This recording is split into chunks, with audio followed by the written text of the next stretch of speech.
নমস্কার বন্ধুরা, আমার ছাদ বাগানে সবাইকে স্বাগত। বন্ধুরা, এই দেখুন আমি সকালবেলায় বসে পড়েছি আমার সবজি বাগানে একটা পাকা লঙ্কা গাছ নিয়ে আপনাদের দেখাবো বলে।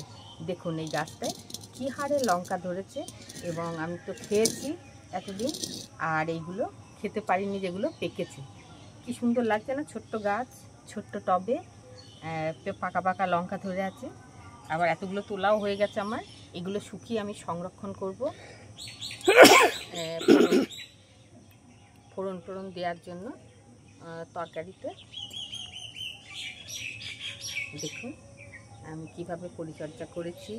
আর বেশিরভাগ লাগেই যে পাতা ছোট হয়ে যায়, এক ধরনের পোকায় আক্রমণ করে এবং রোগ লাগে, তার জন্য তার প্রতিকার ঘরোয়াভাবে কিভাবে আমি করি সেটা দেখাবো, তা আপনারা সঙ্গে থাকুন।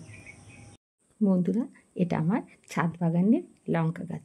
দেখুন প্রত্যেকটা গাছে কেমন থোকায় থোকায় লঙ্কা পিকে রয়েছে, কিন্তু গাছের পাতাগুলো হয়ে গেছে হলুদ বিবর্ণ, সবুজের নামমাত্র নেই। নিচের দিকে কয়েকটা আছে, এদিকেও আছে, সবই এক অবস্থা। এই পাকা লঙ্কাগুলিকে তুলে নিয়ে আমার একটু এদের চিকিৎসা করতে হবে ঘরোয়াভাবে। সেটি আবার চলুন গাছটাকে নিয়ে যাই ওদিকে। এই পাতা ছোট হয়ে গেলে বুঝতে হবে এর মধ্যে পোকার আক্রমণ হয়েছে। নানা রকম লঙ্কা গাছেও খুব রোগ পোকা হয়। ঘরোয়াভাবে প্রতিবিধান করব, কারণ এগুলোতে আমরা খাবো। জৈব উপায়ে প্রতিবিধান করব পান পাতা দিয়ে। আজ দেখাবো আপনাদের পান পাতার সঙ্গে ঘরোয়া কিছু জিনিস মিশিয়ে আমি একটা তীব্র পেস্টিসাইড বা কীটনাশক আজ আমি তৈরি করব আপনাদের দেখানোর জন্য।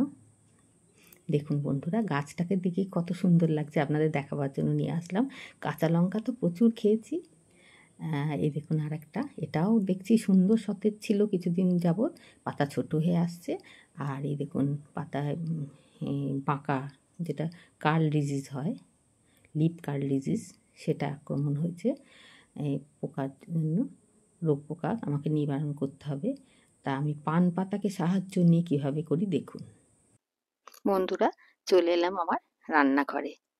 এইরকম প্যানে করে, মানে চা করি সেই জায়গায় করে 1 লিটার মতো জল আমাকে ফোটাতে হবে কীটনাশকটা তৈরি করার জন্য।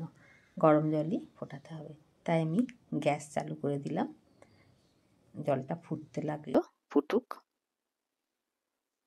এইভাবে কিছুক্ষণ ফুটবে, তারপরে আমি কীটনাশকটা তৈরি করতে থাকবো।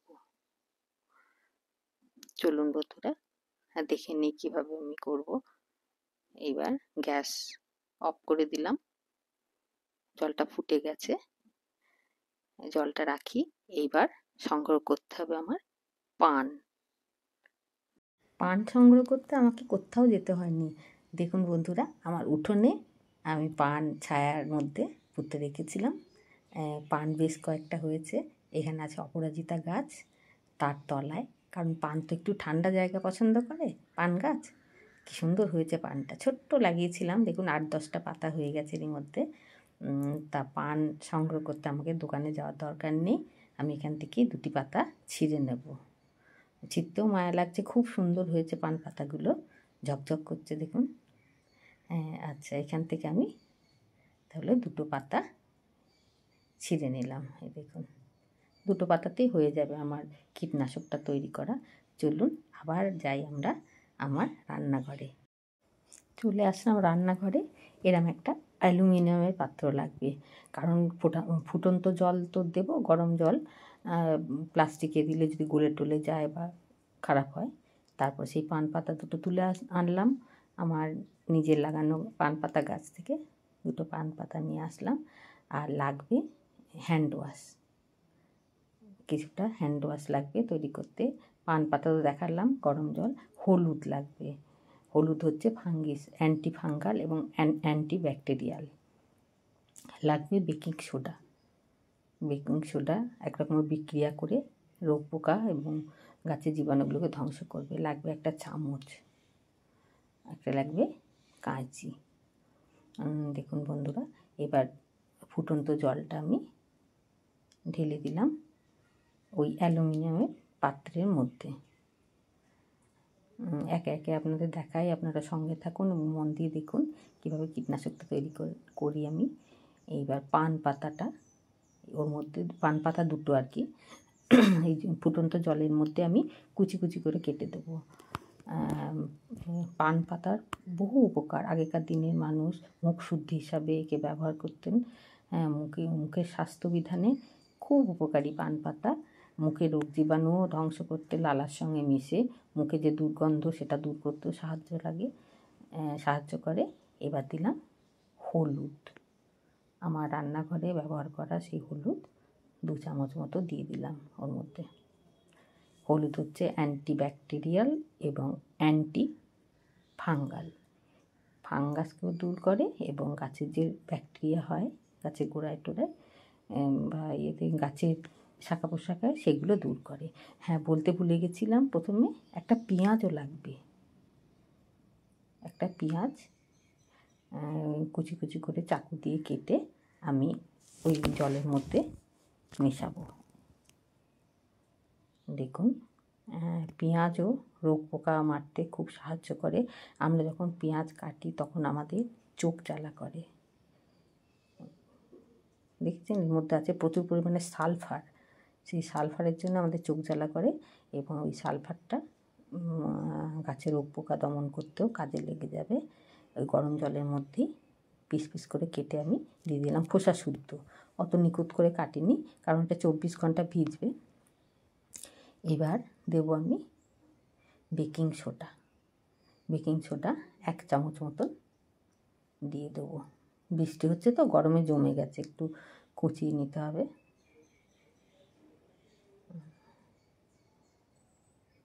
বেকিং সোডা এর মধ্যে দিয়ে দিলাম। সবকটি জিনিস মিলিয়ে আমার একটা উৎকৃষ্ট ঘরোয়াভাবে কীটনাশক তৈরি হবে, যেটা লঙ্কা গাছ, জবা গাছ সব কিছুতেই দিতে পারবো আমি। এবার দিলাম হ্যান্ড ওয়াশ, এটাও 1 চামচ মতন আমি ওই জলের মধ্যে গুলিয়ে দেবো।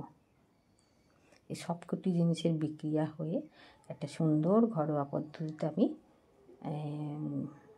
কীটনাশক বা পেস্টিসাইড তৈরি করব, যেটা বেশি কম হয়ে গেলে আমার গাছে কোনো ক্ষতি করবে না। আমি কেনা পেস্টিসাইড ব্যবহার করি না, খুব ভয় পাই কম বেশি যদি হয়ে যায়। এবার একদম না কমলে তখন দিতেই হবে, আগে তো চেষ্টা করি। এইভাবে আমি এটাকে রেখে দেবো 24 ঘন্টা মতন। চলুন বন্ধুরা, এবার চামচটা দিয়ে একটু ভালো করে এটাকে গুলিয়ে নিই। সব দ্রবণ কথাই হোক, একটা পানের গন্ধ আসছে সুন্দর। পান খাওয়ার পর মুখ থেকে যেমন একটা সুন্দর পানের আসে মুখ শুদ্ধির, সেই রকম গন্ধটা পাচ্ছি। গরম জলের সঙ্গে মিশেছে তো। 24 ঘন্টার জন্য থাকুক, আবার 24 ঘন্টা পর আপনাদের আমি দেখাবো। একটা প্লেট নিলাম, প্লেট ঢাকা দিয়ে রান্নাঘরেই আমি রেখে দিলাম। এইভাবে 24 ঘন্টা পর আবার আসছি, আপনারা সঙ্গে থাকুন, কোথাও যাবেন না বন্ধুরা। চলে আসলাম 24 ঘন্টা পর, দেখি তো কেমন হয়েছে। দেখুন কালারটাই কেমন হয়ে গেছে। ঢাকাটা খোলার পরই একটা গন্ধ সুন্দর, পান, পেঁয়াজ, তারপরে হ্যান্ড ওয়াশ, হলুদ সংমিশ্রণ হয়ে এক অদ্ভুত গন্ধের সৃষ্টি হয়েছে। এটা কীটনাশক তৈরি হয়ে গেছে সুন্দর। এখন এটাকে ছেঁকে ভালো করে স্প্রেয়ার বোতলটায় ঢালতে হবে। না ছাঁকলে হলুদের কুটিগুলো ঢুকে আমার স্প্রেয়ারটা এটা খারাপ হয়ে যাবে, মুখটা বন্ধ হয়ে যাবে। অনেকগুলো এরকম করে খারাপ করেও ফেলেছি আমি। স্প্রেয়ার বোতলে ঢালবো, ঢেলে ঠিক গোধূলি লগ্নে এটাকে স্প্রে করব। চলুন যাই আমার ছাদ বাগানের দিকে। বন্ধুরা, চলে এলাম আমার ছাদ বাগানে। দেখুন বৃষ্টি হয়েছে প্রচুর, গাছপালাগুলোকে দেখাই, একদম সবুজ সতেজ প্রাণবন্ত হয়ে উঠেছে এরা। 2-3 দিন আমি ছাদে উঠিনি বৃষ্টি পড়ছে বলে। এই বৃষ্টির মধ্যে তো পেস্টিসাইড মোটেই দেওয়া যাবে না কো, আমাকে অপেক্ষা করতে হবে রৌদ্র ওঠার দিকে। আর যখন তৈরি করেছি এটা আমার দিতেই হবে 2-1 দিন রেখে। দেখুন ভুট্টা গাছ কী সুন্দর ভুট্টা গাছ হয়েছে, আর ভুট্টাও ধরেছে এবং বেগুন হয়ে আছে, এটা কাঁটা বেগুন। চারিদিক একদম জলে জলময়, সুন্দর হয়ে আছে। পেয়ারা, কুল সব কিছুই যেন বেড়ে উঠেছে। কোনো এক গোধূলি লগ্নে রোদ্দুরটার পর আমি এই পেস্টিসাইডটা আমার প্রত্যেকটা ছাদ বাগানের গাছে যেগুলো রোগ পোকায় আক্রান্ত হয়েছে সেই গাছগুলিতে আমি দিয়ে দেবো ঠিক সূর্য ডোবার আগের মুহূর্তে। এখন ততক্ষণ পর্যন্ত বন্ধুরা টাটা।